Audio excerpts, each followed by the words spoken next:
Hello and welcome to another edition of Real Talk, where there's a lot to report at the moment. Last week I reported that if you had a home loan and you wanted to fix it for 2 years, the rate was 3.99%.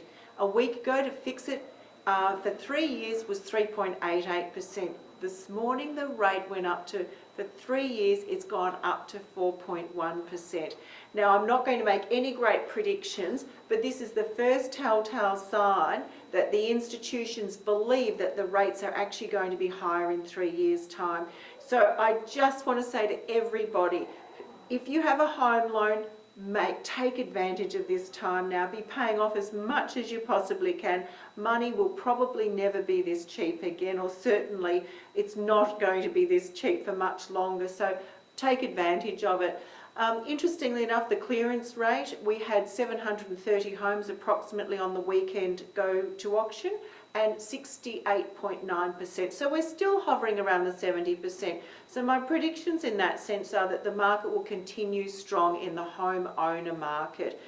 First home buyers are still down. We talk about rent vesting. People are actually renting where they want to live and buying where they can afford as investment properties. I think the biggest change for Australians is that we have a real immaturity about our maturity. We have for so long thought that the great Australian dream is to own your own home, and everybody had access to that. Unfortunately, that is changing. At the same time, so too are the dynamics. People aren't wanting to rent together anymore. They're living, more people are living on their own for longer. The days of shared accommodation are really gone. Amenity, proximity, and having transport, public transport, really are the strong key indicators. So I really think that market will continue quite strong in the homeowner. First home buyers are having to reinvent themselves, and as I've said to a lot of people for a long time, we have to be investing to help our children buy property as well. Interestingly enough, a lot of studies are telling us now that the generation, like my generation, that are investing now, it certainly helps the second generation, but the ones that really benefit are the third generation. So if you're investing today, it's your grandchildren that are going to get the absolute uptake from that. On to other markets. The commodity markets are on a slight improve, which is really great for all of our producers.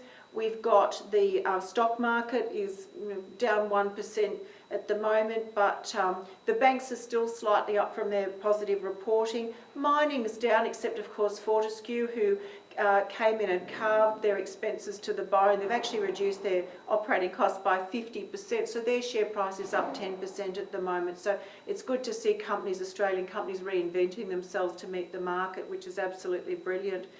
In terms of the overseas market, the US has come out with a much stronger reporting. Now that they've had a couple of successive strong reporting periods, they were wanting to increase interest rates at the start of the year. They held off on that. The word from the analysts now is they will definitely go for an increase in rate in December.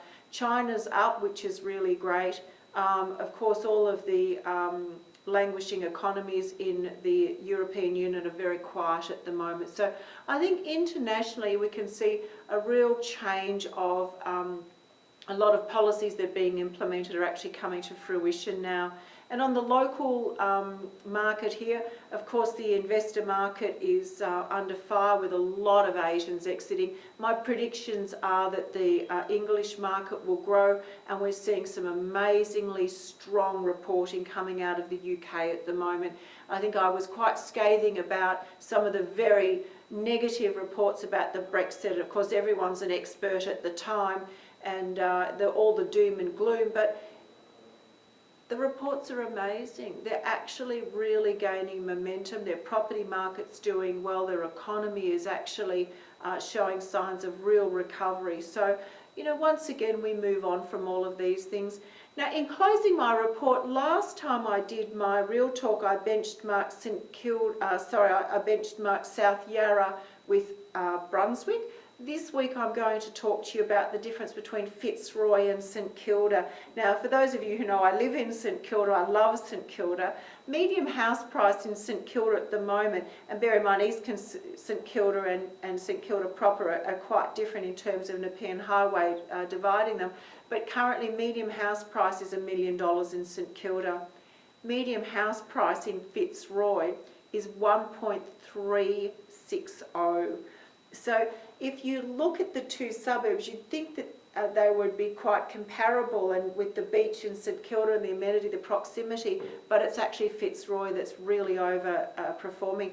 If you look at medium unit price in St Kilda, 590,000. Medium unit price in Fitzroy at the moment is 650 to 680. So it got me to thinking, and I did a bit of research years ago. In fact, in 1956, there was a report in the papers in Melbourne saying that Fitzroy was going to be the #1 suburb in Melbourne. Now, it had a lot of crime, it had a lot of issues, and of course modern day graffiti has been a real issue. But isn't it interesting that it's actually having its shining now?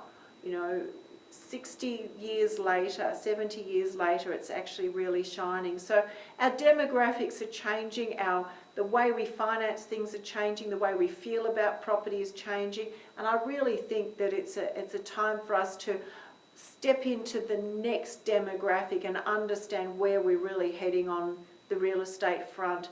And just remember, when you're investing today, you're investing for your grandchildren. I'll leave on that note. Thank you.